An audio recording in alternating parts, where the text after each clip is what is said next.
Welcome to episode 13 of the Ride Inspire Rawcast, in which I take you on my creativity walks and share my thoughts and experience in mountain bike skills, mental training, and psychology with you, in which I bust myths about skills and skills coaching, all with the goal of contributing to the mountain biking community by making mountain biking safer and more fun for all of us.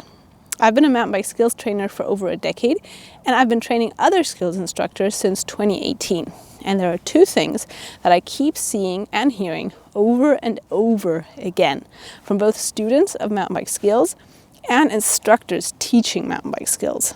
And these two things, in my opinion, they harm skills progression and thus the overall advancement of our community a lot. In this episode, I'll not only address these two topics and, of course, offer alternative solutions for them, I'll also explore how you can realistically, safely, and effectively learn mountain bike skills as an adult, no matter your current age or experience, based on science, on modern neuroscience. Also, I'll share a personal story of what got me into coaching and into doing this podcast actually near the end of this episode. But let me tell you so much. The things you'll learn in this episode may not fit into how many people currently believe mountain bike coaching works. And also it's not a quick fix, because to be honest, anything that will ever matter to you in life will involve some extent of discomfort and effort. So here's the first thing I hear a lot from riders and even instructors I've been training. It's, I get it. Let me practice this on my next ride. So they understand a new concept or a new element to a skill, or a new skill entirely, like a new element to cornering, a new way of performing a roll down or a drop, a way to lift a rear wheel or something like that. And then they want to practice and implement this new knowledge on their next ride. Now, don't get me wrong. Of course, when you're learning new movements as an adult, you need to cognitively understand the skill first, and then you need to practice it to turn knowledge into abilities. But the big misunderstanding is where to practice and how long it will take to turn stuff you've understood into bodily abilities. So first off, we need to know that motor learning, or the acquisition of skill, means that we're building motor patterns. Most of my knowledge in these subjects, by the way, is not from certifications and courses I took in the mountain biking world, which I do still recommend doing because they're also super valuable. But most of what I talk about in my podcasts and videos is from nerding out on scientific papers about basketball, taking online courses from performance psychologists, teaching some of the leading musicians in the world, from modern neuroscience podcasts, from an online course I took at Oakland University about the science of teaching and stuff like that. Because in my opinion, to be honest, the mountain biking industry regarding the science of learning and effective teaching methods is still very much stuck in the 90s. You know that old joke when people say, hey, the 90s called, they want their methods back. That would apply to mountain biking, I think. So sorry for the short excursion here. Back to how you can learn mountain bike skills faster. Actually, mountain bike skills safely faster. So I was saying, first off, we need to know that motor learning, or the acquisition of skills, means that we're building motor patterns. The word pattern already suggests that this is not an immediate thing. So I want to back up a little. Bear with me. You will find out why this is important to you and how you can accelerate your learning immensely by applying the knowledge that I'm going to share now. So according to consolidated theories, motor learning consists of three main phases. That's cognitive, associative, and autonomous. This is a study by Marinelli et al. From 2017 that I've actually referenced below this episode for you to see. So in the first cognitive phase, we need to receive instructions about how to perform a movement, and we need to continuously integrate feedback. This feedback can either be provided by an instructor or by ourselves. For example, if we video ourselves and compare our movements to how they should look. This is a process in which errors and high variability of the performance are allowed, and it will require a lot of our logical mind and attention. So we need to be in a safe learning zone where there are little to no distractions and where errors do not have negative consequences. This is essential because only then we can activate the right areas in our brain. The duration of this phase depends on the complexity of the task, but usually it lasts several days to weeks. So let me make this relatable to you and actionable. If, let's say, you want to learn to safely ride steep, loose, chunky terrain that is like currently scaring the crap out of you, then you need to be practicing the individual movement patterns needed for this, all of them individually in a safe environment. Like, for example, body positioning, braking, roll downs, dismount, vision control, reactive body suspension, etc., with a clear movement goal at hand and with feedback, which can either come from a coach or by having a clear goal and then videoing yourself and giving yourself feedback. Then the second phase, the associative phase, consists of consolidation of the motor performance. So we'll be more confident with the movement and the practice will become more accurate. It will be more refined and less error prone. Again, let me make this actionable for you. In this phase, you'd be practicing the combination of the aforementioned skills, still in a safe learning zone though. And finally, in the third phase, the task is learned and it becomes almost automatic. The performance is faster, it's precise, and it's super fluid, and you hardly need any attentional resources to control the movements. In this phase, there's a movement pattern that can run in the background even when you're not focusing on this movement. So at this point, and not before, also simultaneous activities may be engaged. To reach this last phase, the autonomous phase, however, we need several weeks to months, depending on the complexity again of the task, maybe even years. That's why maybe you've heard about the 10,000 hour rule, and that's why it became so popular, where scientists found out that you need 10,000 hours to excel at something, which has, however, already been newly researched, and it varies highly, so don't be put off by it.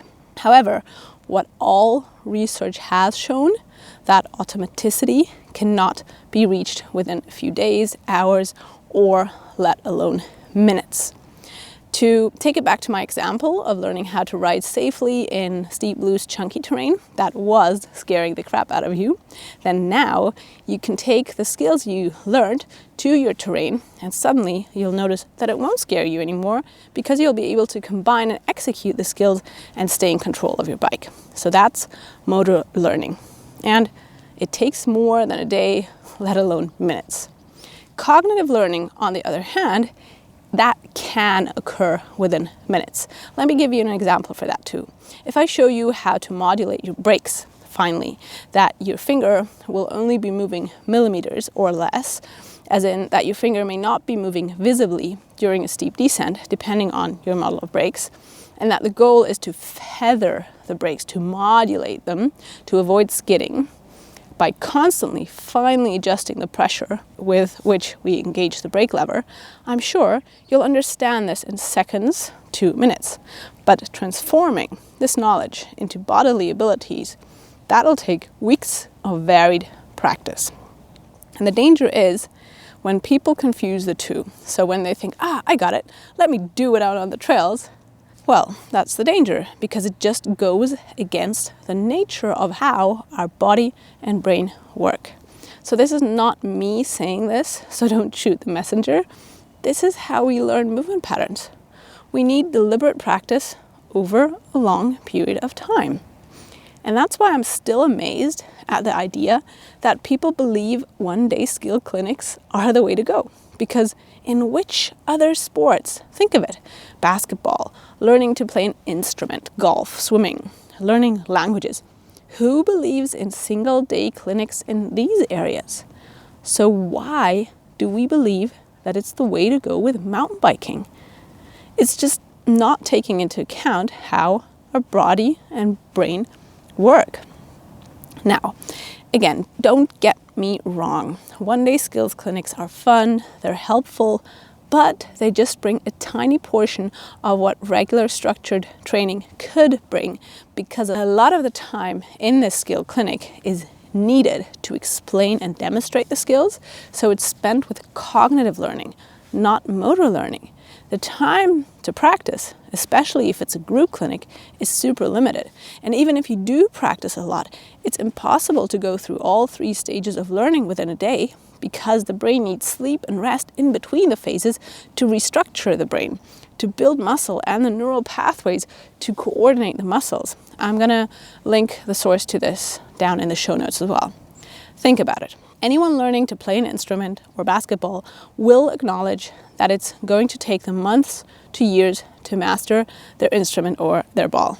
And no one learning an instrument or basketball believes that 1 or 2 days of taking a course per year and then just performing on stage or in a match during the rest of the year will make them an expert piano or basketball player.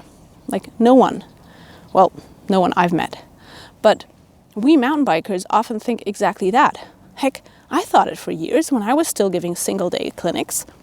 But the thing is, riding technical trails that are demanding and where every move needs to be to the point, is pretty much exactly like performing music on stage or competing in a basketball match. It's executing complex motor patterns in a performance zone. So why? Okay, what does build motor patterns then, if we don't really improve our skills just by riding or by practicing a few days a year? Well, it's practice over a longer period of time, allowing yourself to go through the aforementioned 3 phases. Let's just recap them, and let me give you a recipe for skills acquisition. Phase 1, the cognitive phase. You need to understand and then practice with a clear movement goal and feedback over a period of time in an environment where you are not distracted and you have the capacity to actually focus on the movement goal.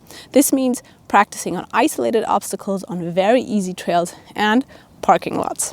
Phase 2, the associative phase. You need to add variation to your practice, start integrating and combining the movements on easy trails, and practicing more advanced progressions of your skills, like for example now adding more speed or a looser surface to your braking drills. Phase 3, the autonomous phase. Once you've reached this phase through spending time and effort in the other 2 phases, it's now time to take the skills to difficult trails and apply them in combination at different speeds, even when you're distracted or even fearful. So now you may understand why when I hear, I get it, let me practice this on my next ride, I think to myself, okay, where shall I start? But, well, now I can just send them the link to this podcast. All right, so here's the second thing that I keep hearing riders and even other instructors say, and I said it a lot the first years when I started. It's, I technically know what to do, but I just can't bring my body to do it. And coaches say, it's just so frustrating. They do it in the parking lot, then we go to the trails, and they just forget everything. So now with the knowledge you have from this episode until now, why do you think this happens? Why can't you bring your body to do it, although you technically know? And why do riders have a blackout or forget, quote unquote, the things they just practiced and were able to perform in a parking lot? Well, it's because they're not in stage 3 of learning motor skills yet, because they haven't practiced enough for it. If, let's say this is like a 1, 2, or 3 day skills clinic, they can't be. It's impossible. Only after a few hours or days of practicing, it's friggin' impossible. Nobody would expect to play Chopin's Etude, which apparently is one of the most advanced piano pieces out there. At least my research said so. No one would expect to play that only after a few days. They wouldn't even expect to play it in a few days or weeks or even a year. Yet mountain bikers expect to be able to learn to drop, jump, ride tight switchbacks, bunny hop, or ride double black trails in no time. And I mean no time. Most riders think they'll get there by just riding, or maybe visiting a few day clinics. And yes, you may get there, and you may survive these situations, but be honest, are you safely controlling them? Yes, let me just add this. If you're a child or a youngster, it will work that way, because up until about the age of 12, we learn by doing and failing and correcting, but we adults rarely do unless we have extensive experience in a very advanced sports as a kid, because our brain changes with age. On the other hand, every piano player knows it's consistent structured practice that'll enable them to play advanced pieces. Every good basketball player knows he must practice throwing hoops, working on technique, and not only playing matches to become a successful basketball player. So why don't we mountain bikers acknowledge this? Okay, another thing. Don't get me wrong. It is absolutely okay if you don't want to practice skills off the trails in a step-by-step manner. It is absolutely okay if you only want to ride. Just like it's absolutely okay if you only want to shoot some hoops with your friends. And you will improve to some extent doing so. And one-day skills clinics will definitely make you better to some extent too.